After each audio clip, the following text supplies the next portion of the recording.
সুন্দর সুসজ্জিত পরিপাটি একটি গ্রাম। বড় বড় আবাস গৃহ এবং দুর্গের পাশাপাশি অনেক ভাস্কর্য শিল্প ছড়িয়ে ছিটিয়ে আছে চতুর্দিকে। মহান আল্লাহ এখানে বসবাসরত একটি অহংকারী জাতিকে প্রচণ্ড বজ্রপাত দিয়ে ধ্বংস করে দেন। অনেক বছর পর এখানকার মাটি আবার উর্বর হল, নতুন নতুন গাছপালা জন্মালো এবং মানুষ শান্তিতে বসবাস করতে লাগল।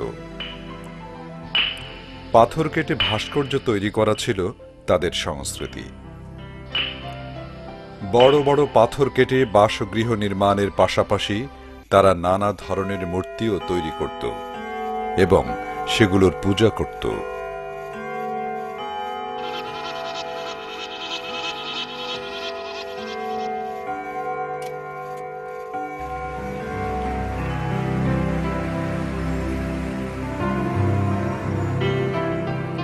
এই একজোড়া উট এবং এদের পিছনে লুকায়িত গল্পটি এবার আমরা জানব। এটি আল্লাহর বিশেষ একটি উট এবং এক বিরাট মোজেজা। এটা তার পুত্র, সে মায়ের সঙ্গে পানি পান করতে এসেছে। আজকের দিন কেবল সেই এই কূপ থেকে পানি পান করবে। কূপ থেকে একটু পানি পান করে দিন। থামো, তুমি কি পাগল? সরে যাও ওখান থেকে, যতক্ষণ না ওই উটনির পানি পান শেষ হয়। আজকে ওর দিন, আমরা আগামীকাল এখান থেকে পানি পান করব। কেন আমি একই দিনে তার সঙ্গে পানি পান করতে পারবো না? এটা আমাদের কূপ। তুমি কি ঘটনাটি দেখোনি?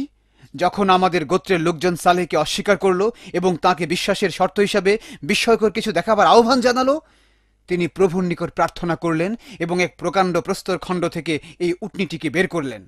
তুমি কি সেই মুজেজা সম্পর্কে কিছুই জানো না? খুব জানি, এবং আমি আমার নিজের দুই চক্ষু দিয়ে তো তা প্রত্যক্ষ করেছি। প্রভুর প্রশংসা করো। আমাদের লোকজন সালেহকে নবী হিসেবে বিশ্বাসে যে শর্ত দিয়েছিল, তিনি তার সবগুলো পূরণ করেছেন। আমি এখনো সেই অবিশ্বাস্য দৃশ্য চোখে দেখতে পাই।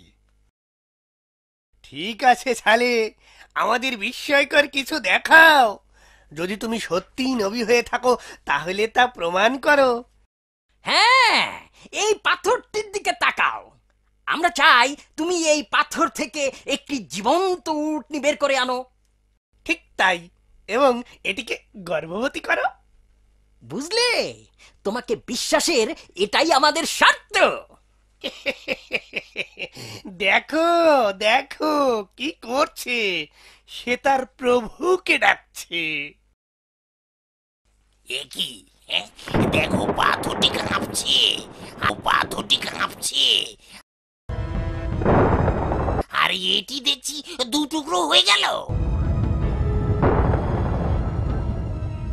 অবিশ্বাস্য, অবিশ্বাস্য, এটা সম্ভব নয়।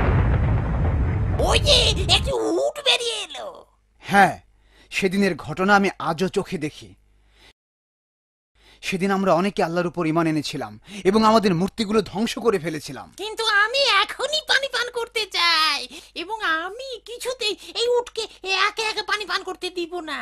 তোমার অবশ্যই আল্লাহর কাছে ক্ষমা চাওয়া উচিত। তুমি অবশ্যই এই শর্ত সম্পর্কে জানো যে উটনি একদিন পানি পান করবে আর আমাদের গোত্রের লোকজন করবে অন্যদিন। কেন তাকে একে একে পানি পান করতে হবে? এটা আল্লাহর ইচ্ছা এবং তিনি আমাদের ঈমান পরীক্ষা করছেন। এই উটনিটি আমাদেরকে একদিনে প্রচুর পরিমাণে দুধ দেয় এবং সেই দুধই আমাদের লোকজনের জন্য পর্যাপ্ত। হ্যাঁ,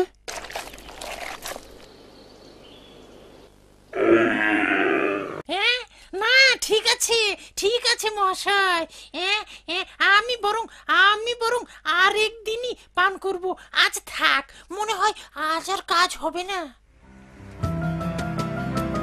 এরকম জলজ্যান্ত মোজেজা থাকা সত্ত্বেও অনেক